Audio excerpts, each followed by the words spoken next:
The first words that come to mind when I hear European space are discovery and collaboration.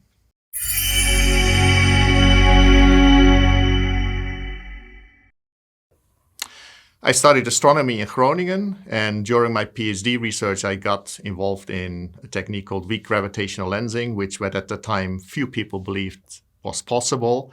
After that, I spent 8 years in Canada, and in 2008, I moved to Leiden, and shortly after got involved in Euclid because weak gravitational lensing is one of its main probe, and I got heavily involved in developing that further. My role in the Euclid mission is to coordinate the research done on weak gravitational lensing, and as part of that, I've been working on setting the mission requirements, but also more recently to make sure we get most of the science out of the mission. I've also been working on defining policies to make sure we get the best out of the mission.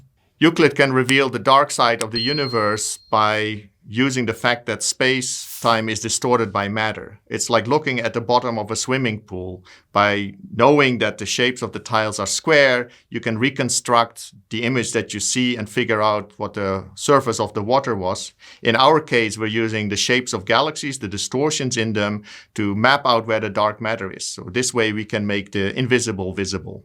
To measure this lensing signal really well, we need very sharp images to measure the lensing signal, and that means that we need to resolve the galaxies. Otherwise, we would just see some blurred image. And so that means that the sharpness of the data must be much better than the sizes of the galaxies. And so the galaxies are very distant, they're very small, and so that's why we need to go to space.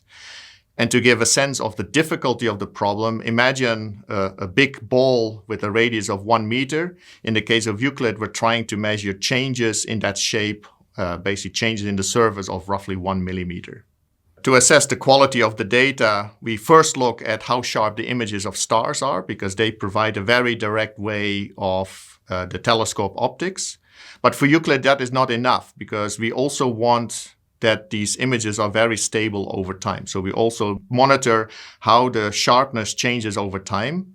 And based on what we can see today, what we know today, we've built the most stable telescope ever. I've been passionate about knowing more about the universe since high school. So I've never been an amateur astronomer, so don't ask me anything about the constellations. But I'm interested in the physics that shapes our universe, and cosmology is a great way to learn more about that, and Euclid is really the next step forward.